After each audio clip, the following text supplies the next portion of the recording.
কোম্পানির record date কবে রেখেছে দেখলে দেখা যাবে কোম্পানির রেকর্ড ডেট রেখেছে 28/2/25, অর্থাৎ 28/2 পর্যন্ত যারা এই কোম্পানিটা হোল্ড করবেন বা 28/2 এর আগে অর্থাৎ 27/2 এ পর্যন্ত যারা কোম্পানিটা বাই করবেন তারা কিন্তু এই ডিভিডেন্ডটা এনজয় করতে পারবেন। এবং ডিভিডেন্ডের পে আউটের ডেট কবে রেখেছে বলছে বিফোর 11/3/25, অর্থাৎ মার্চের 11 তারিখের আগে কিন্তু এই কোম্পানিটা ডিভিডেন্ডটা পে করবে। আমরা কোম্পানির কনসোলিডেটেড নাম্বার দেখব। রুপিস কি আছে, রুপিস ইন কারোরে রয়েছে। ওকে, সিকোয়েন্স কি বলছে, সিকোয়েন্স বলছে 12/23 এক বছর আগে, 9/24 আগের কোয়ার্টারে, 12/24 এই কোয়ার্টারে, অর্থাৎ এটা হচ্ছে এক বছর আগে, এটা আগের কোয়ার্টার, এটা এই কোয়ার্টার। আমরা যদি কোম্পানির ইনকাম দেখি তাহলে টোটাল ইনকাম কি বলছে, টোটাল ইনকাম বলছে কোম্পানি এক বছর আগে 23,593 ইনকাম করেছিল, আগের কোয়ার্টারে 25,754, এই কোয়ার্টারে 26,821। তো দেখলে দেখাবে ইয়ারলি জাম্প করেছে, কোয়ার্টারলিও জাম্প করেছে কোম্পানির ইনকাম। এবার আমরা কি দেখব, এবার হচ্ছে টোটাল এক্সপেন্সেস। তো টোটাল এক্সপেন্সেস দেখলে দেখা যাবে কোম্পানি এক বছর আগে কি করেছে, এক বছর আগে 15,632 কারোর খরচা করেছে, আগের কোয়ার্টারে 16,386, এই কোয়ার্টারে 17,005। তো ইনকাম যেরকম বেড়েছে ইয়ারলি কোয়ার্টারলি, কোম্পানির খরচাও কিন্তু ইয়ারলি কোয়ার্টারলি বেড়েছে। তো ইনকাম মাইনাস এক্সপেন্সেস করলে পরে অপারেটিং প্রফিট পাওয়া যায়। তো অপারেটিং প্রফিট যদি দেখি তাহলে দেখলে দেখা যাবে, দেখুন কোম্পানি এক বছর আগে 7,961, আগের কোয়ার্টারে 9,367, এই কোয়ার্টারে 9,816। তো অপারেটিং প্রফিট সেটা 7,900টা 9,800 হয়েছে এবং 9,300টা 9,800 হয়েছে। তো দেখলে দেখা যাবে operating profit yearly quarterly jump করেছে। এবার আমরা কি দেখব, এবার হচ্ছে নেট প্রফিট। তো নেট প্রফিট যদি দেখি তাহলে দেখলে দেখা যাবে, দেখুন net profit for the period কি বলছে, যে কোম্পানি এক বছর আগে 6,294, আগের কোয়ার্টারে 7,214, এই কোয়ার্টারে 7,759। তো ট্যাক্স ও অ্যাডজাস্টমেন্টের পরে যে নেট প্রফিট, যে প্রফিটটা কোম্পানির ঘরে ঢোকে সেটা দেখলে দেখা যাবে 6,200টা কত হয়েছে 7,700, 7,200টা 7,700। তো এখানেও কিন্তু কোম্পানি ইয়ারলি এবং কোয়ার্টারলি যথেষ্ট ভালো পারফরমেন্স প্রেজেন্ট করেছে। তাহলে বলতে পারেন যে কোম্পানি কিন্তু Q3 রেজাল্ট যথেষ্ট ভালো ডিক্লেয়ার করেছে এবং তার সাথে কিন্তু কোম্পানি ভালো একটা ডিভিডেন্ডও পে আউট করছে। কন্টিনিউয়াসলি 5 দিন ধরে এই কোম্পানিটা পড়েছে। কোম্পানির নাম কি, এনবিসিসি। তো এই কোম্পানিটা ইনফ্রাস্ট্রাকচার রিলেটেড কাজ করে। তো 5 দিন কন্টিনিউয়াসলি পড়ছে, সেই ট্র্যাকটাকে কিন্তু আজকে ব্রেক করেছে। এই কোম্পানিটাকে নিয়ে ভালো একটা নিউজ পাওয়া যাচ্ছিল। কি নিউজ, যে মিজোরাম গভর্নমেন্ট থেকে কিন্তু এই কোম্পানিটা একটা ব্যাপক বড় অর্ডার পেয়েছে। দেখুন এই আর্টিকেল দেখলেও দেখা যাবে নবরত্ন পিএসইউ কোম্পানি এনবিসিসি অ্যানাউন্স করেছে new order win from government of Mizoram. তো কোম্পানি এক্সচেঞ্জকে জানিয়েছে, কি জানিয়েছে, যে অর্ডার রিসিভ করেছে মিজোরাম গভর্নমেন্টের কাছ থেকে ফর প্ল্যানিং, কি planning, designing and implementing 3 hydro project. তো হাইড্রো প্রজেক্ট নিয়ে কিন্তু কোম্পানিটা কাজ করবে, সেই অর্ডারটাই কোম্পানিটা মিজোরাম গভর্নমেন্টের কাছ থেকে পেয়েছে, যেখানে কোম্পানিটা একটা ড্যাম তৈরি করবে।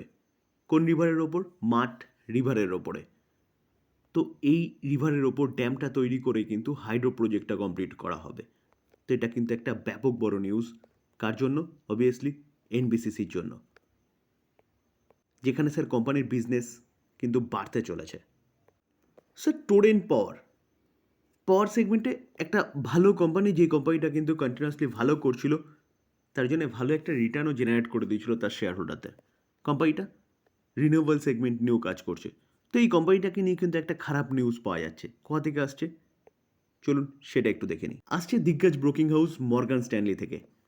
তো কিছুদিন আগে কোম্পানি মর্গান স্ট্যানলি, এই ব্রোকিং হাউসটা এই কোম্পানিটাকে ওভারওয়েট রেটিং দিয়েছিল, সেখান থেকে কিন্তু এখন আন্ডারওয়েট রেটিং দিচ্ছে। দেখুন দেখলে দেখে আমি Morgan Stanley at first overweight rating দিয়েছিল, তারপরে ইকুয়ালওয়েট এবং এখন কিন্তু ডাউনগ্রেড করছে। টার্গেট কি দিচ্ছে 1413। তো কারেন্ট মার্কেট প্রাইসে কিন্তু অনেকটা ডাউনসাইড মুভমেন্টের কথা বলছে। দেখলে দেখা যায় প্রিভিয়াস টার্গেট কত দিয়েছিল, প্রিভিয়াস টার্গেট এই ব্রোকিং হাউসটা অর্থাৎ মর্গান স্ট্যানলি 2026 দিয়েছিল, সেখান থেকে অনেকটা কিন্তু কমিয়ে দিয়েছে 1413। তো এবার কি করবেন, দেখুন স্যার, আমি সবসময় বলব যে কোনো ব্রোকিং হাউস বলছে মানে এই নয় যে কোম্পানি শেষ হয়ে গেছে। আপনাকে আগে দেখতে হবে যে কোম্পানি বিজনেস কী করছে এবং বিজনেস যেটা করছে সেটা লং টার্ম সাস্টেনেবল কিনা।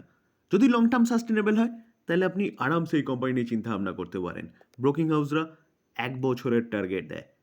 আর আমরা যখন লং টার্মের কথা বলি মিনিমাম ৫ বছরের কথা বলি। তো সেই জায়গায় দাঁড়িয়ে স্যার লং টার্মের জন্যে আপনি আগে অ্যানালাইসিস করুন, দেখুন যদি বিজনেস ঠিক থাকে তাহলে আপনি সেই কোম্পানিতে থাকতে পারেন। কারণ কোম্পানি যদি ১৪১৩ আসে সেখান থেকে কিন্তু আবার সেটা ২৮০০ যেতে পারে, তারও উপরে যেতে পারে ভবিষ্যতে, যদি কোম্পানির বিজনেস ঠিক থাকে। তো ঘাবড়ানোর কিছু নেই, আগে বিজনেস দেখুন এবং তারপরে ডিসিশন নিন। ব্রোকিং হাউসরা বলল মানে এই নয় যে আমি গিয়ে কালকেই মার্কেট ওপেন হবে, গিয়ে সেল করে দেবো। ডিভিডেন্ডের বাদশা বিধান্তা এই কোম্পানিটা কিন্তু অনেকগুলো কোম্পানির সংমিশ্রণ বলতে পারেন। তো এই কোম্পানিটা ২০২৫ কিন্তু স্প্লিট হতে চলেছে 1:5, অর্থাৎ একটার বদলে একটা বিধান্তার বদলে ৫টা কিন্তু কোম্পানি অ্যাড হতে চলেছে আপনার পোর্টফোলিওতে, যেখানে সব রকম অ্যাপ্রুভাল পেয়ে গেছে, শুধু ডেট অ্যানাউন্সমেন্ট করা বাকি রয়েছে। তো তার কোম্পানিটা ভালো ক্যাপিটাল গেনের সাথে ভালো ডিভিডেন্ডও কিন্তু পে আউট করে। শুধু প্রবলেম কি কোম্পানিটার প্রবলেম হচ্ছে শেয়ার হোল্ডিং প্যাটার্নে, যেখানে কোম্পানিটা যতটা স্টেক প্রমোটার হোল্ড করছে না তার সেই পুরো স্টেকটাই কিন্তু তারা প্লেজিং করে রেখেছে, অর্থাৎ গিরভি রেখেছে। তো এটা মাথায় রেখে তারপর চিন্তাভাবনা করবেন, কারণ এই কোম্পানি নিয়ে আলোচনা করার সময় কিন্তু আমি এই জিনিসটা আপনাদের সামনে সবসময় তুলে ধরি। দেখুন এই কোম্পানিটা কী করতে চলেছে, তার বিজনেস বাড়াতে চলেছে। তার জন্য কোম্পানিটার বোর্ড অফ ডিরেক্টর অ্যাপ্রুভ করেছে কত ৩,০০০ করোড় ফান্ড রাইজের জন্যে ভায়া এনসিডি। এনসিডি মানে নন কনভার্টেবল ডিভেঞ্চারের মাধ্যমে, যেখানে কিছুই নাই কিন্তু কোম্পানি রেজাল্ট ডিক্লেয়ার করেছে এবং রেজাল্ট বলছে year on year basis net profit 76% jump করেছে, অর্থাৎ যথেষ্ট ভালো রেজাল্ট কিন্তু এই কোম্পানিটা করেছে। আমরা যদি রেভিনিউ দেখলে দেখা যাবে 10% মতন জাম্প করেছে রেভিনিউতেও। কোম্পানি যে ফান্ড রাইজ করতে চলেছে না, কোম্পানিটি কিন্তু তার বিজনেসে সেটা লাগাতে চলেছে। জুবিল্যান্ট ফুডওয়ার্ক এই কোম্পানিটা আজকের দিনে দেখলে দেখা যাবে কিন্তু একটা নেগেটিভ পারফরমেন্স দেখিয়েছে 4%-এর ওপরে। তো কোম্পানিটা আজকের দিনে রেজাল্ট ডিক্লেয়ার হয়েছে। তো চলুন অ্যাট ফার্স্ট রেজাল্টটা দেখে নিই। আমরা কোম্পানির কনসোলিডেট নাম্বার দেখে নেব। রুপিস কী আছে, রুপিস ইন মিলিয়নে রয়েছে। ওকে, আমরা সিকোয়েন্স দেখে নেব। সিকোয়েন্স কী বলছে, সিকোয়েন্স বলছে ডিসেম্বর 23, 1 বছর আগে সেপ্টেম্বর 24, আগের কোয়ার্টারে ডিসেম্বর 24, এই কোয়ার্টারে। আমরা যদি কোম্পানির ইনকাম দেখি তো টোটাল ইনকাম কি বলছে, টোটাল ইনকাম বলছে কোম্পানি 1 বছর আগে 13,822 ইনকাম করেছিল, আগের কোয়ার্টারে 19,849, এই কোয়ার্টারে 21,680। তো দেখলে দেখাবে ইয়ারলি কোম্পানির ইনকাম বেড়েছে, কোয়ার্টারলিও ইনকাম বেড়েছে। তো এবার আমরা কি দেখব, এবার হচ্ছে খরচা, তো টোটাল এক্সপেন্সেস।